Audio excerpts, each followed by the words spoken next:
I must confess that it took me a long time to come really to appreciate the book of the prophet Ezekiel.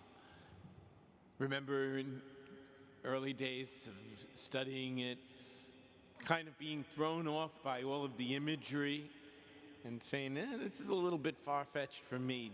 Ezekiel being carried here and there, swallowing scrolls with words, visions of electrums and people with odd features. But when you really delve into it, you realize that his message is an important one for all ages. It's an important one for today. We hear today Ezekiel being called, being told to devour, to take in God's word and let that shape him. Let that be his guide. He says, I am sending you to the rebellious house of Israel to speak my words to them. You see, the book of Ezekiel is set around the Babylonian captivity, and it was a time of tremendous suffering. And the people of God were looking at their situation, being driven from their land, being torn apart from their family, seeing their religious life being desecrated by the barbarian cultures around them, the Babylonians. And their cries were, well, God, why have you abandoned us? And through Ezekiel, God says, I never abandoned you. You pushed me out. Ezekiel is taken on all these visions to see all the ways that people were pushing God out of their life. Yes, out of the temple, the misuse of the temple, and out of their civil life, out of their community.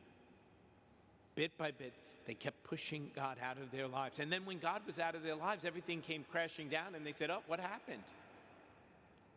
Well, Ezekiel told them. He held nothing back. But the real message of the book of Ezekiel, and now we'll be getting to this in a few days, is that God never gives up. God never gives up on his people. And so, in the later chapters, you hear God saying, not because you had this amazing moment and you had this tremendous conversion, not because you came back to me groveling, not because you deserve it in any way, but for the sake of my holy name, I will save you. For the sake of my holy name, I will be your shepherds. The people I appointed shepherds, the kings and the leaders of the nations, they didn't do their job. I'll do it myself. Forget about it, right? Put a little Brooklyn into it. Forget about it. I'll do it myself. For the sake of my holy name. This isn't a fairy tale story where, suddenly somebody sees the light and all is happy ever after. This is a story that goes on through the millennia. How sad it is when we push God out of our life, out of our private lives, out of our public life. How sad. But God never gives up. Like in the gospel reading today, I love this line. Well, if a man has 100 sheep, he goes, what is your opinion? If a man has 100 sheep and one of them goes astray, will he not leave the 99 in the hills and go in search of the stray? And I'm picturing all the shepherds in the crowd saying, no way. Leave 99 sure things to go after the one that's lost. God never gives up. That's the message of the book of Ezekiel. St. Teresa Benedicta of the Cross, known as in her prior life as Edith Stein, saw the horrors of human hatred. She saw what that could become when it's unleashed. She experienced it firsthand.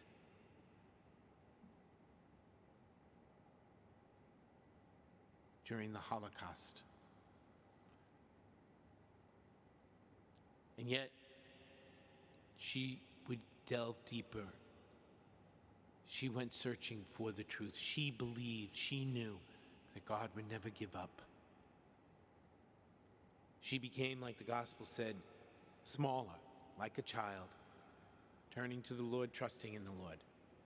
Again, I always say this, that doesn't mean putting on rose-colored glasses. She suffered tremendously, but she knew God doesn't give up, and she knew that God would always be faithful to his promises.